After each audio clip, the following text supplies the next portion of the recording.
Bila kita nampak raut wajah orang yang tenang cerah, maka ketenangan bukan pada wajahnya. Bila nampak orang melangkahkan kaki dengan tenang penuh wibawa, maka ketenangan bukan pada kakinya.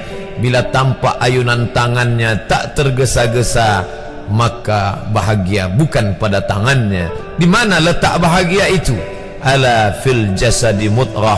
Ketahuilah dalam jasad ada segumpal, ada sekepal, ada sesuap. Idza salahat salahal jasadu kulluh. Kalau yang segumpal itu baik, maka yang lain ikut menjadi baik. Wa idza fasadat fasadal jasadu kulluh. Kalau yang segumpal itu rusak, maka dia pun ikut menjadi rusak. Yang segumpal itulah yang mengendalikan mata, telinga, tangan, kaki. Yang segumpal itulah tempat rindu, benci, marah, ridha, ikhlas, fasik, hasad, kufur. Di sanalah bersemayam rindu dan benci. Maka jangan terlampau benci. Habib habibaka haunamma. Kalau kau sayang, sayanglah secukupnya sahaja. Karena boleh jadi hari ini kau sayang, besok berubah menjadi kebencian. Kalau kau benci, bencilah secukupnya sahaja. Boleh jadi esok pagi dia menjadi orang yang tersayang. Berapa banyak puan-puan berkata, siapa itu? Itulah orang yang dulu paling aku benci. Tapi hari ini masih ada juga benci, tapi tak banyak. Oleh sebab itu maka dijaga dia. Yauma la yanfa'u malun. Hari itu tak ada guna harta, wala banun, tak ada guna anak, illa man atallah, kecuali orang yang datang menghadap Allah biqalbin salim, dengan hati yang salim. Qab lam ba, qallaba, berbolak-balik. Qallaba, tidak selamanya bahagia. Kadang pagi hati tenang, petang datang dia pun susah. Kadang pagi hati lapang, petang tiba dia pun gundah. Maka apa yang dapat menolong? Ala bizikrillah, ketahuilah dengan banyak menyebut mengingat Allah, tatma'innul qulub, maka hati akan menjadi lapang. Qalbul mu'min baina asabi'ir rahman, hati orang beriman berada di antara jari jemari kuasa Rahman. Kalau dia hendak, dia balikkan yang senang menjadi susah. Kalau dia berkehendak yang susah, dia balik menjadi lapang. Berapa banyak orang yang tampaknya mungkin kita kata dia susah, tapi dia masih boleh tersenyum. Sebaliknya orang yang menurut pandangan zahir kita cukup segala, makan, pakai, tapi tampaknya kesenangan tak pernah singgah.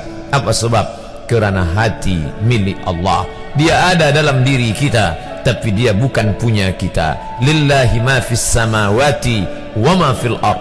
Apa di langit, apa di bumi, milik Allah. Balikkan kepada Allah. Dari Allah balik kepada Allah.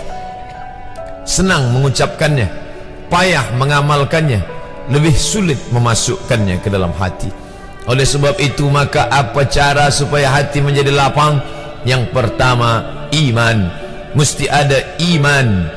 Percaya bahawa dia ada walaupun tak tampak oleh mata.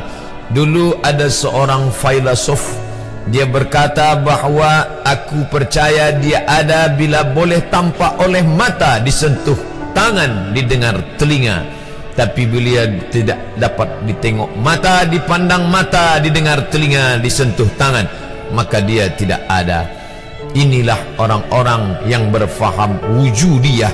Wujud ada, mikrofon ada, mimbar ada, orang ada, kerana aku boleh menatap dengan mata, mendengar suara dengan telinga, bersapa tangan dengan alat yang diciptakan Allah Subhanahu wa ta'ala. Tapi kita mengenal dia bukan kerana rupa. Bahkan bila kita pejam mata nampak berbagai macam rupa, itukah dia? Bukan. Walam yakul lahu kufuwan ahad. Bila kita pandang tengah malam tampak bermacam warna rupa, itukah dia? Ma khatara bibalik fallahu laisa kadzalik. Apa yang terlintas di hatimu, maka dia tidaklah seperti itu. Dia tak dapat dipandang dengan mata. La tudrikuhul absaru, dia tak dapat ditangkap mata. Wa huwa yudrikul absara, dialah yang dapat menatap mata. Jangankan dia, wajah kita pun kita tak boleh melihatnya. Siapa yang boleh melihat wajahnya? Sementara belum dijumpai cermin, belum pandai orang membuat cermin, orang tak tahu bentuk rupa wajahnya bagaimana. Sampai suatu hari dia dalam perjalanan panjang, dia tengok ada pohonan rindang, lalu kemudian dia berteduh di bawah pohon rindang, menghindar dari panas terik matahari. Di bawah pohon rindang ada kolam air, maka saat dia akan mengambil minum dari air kolam, disitulah dia melihat wajahnya. Oh, begitu rupa wajah di dalam air kolam.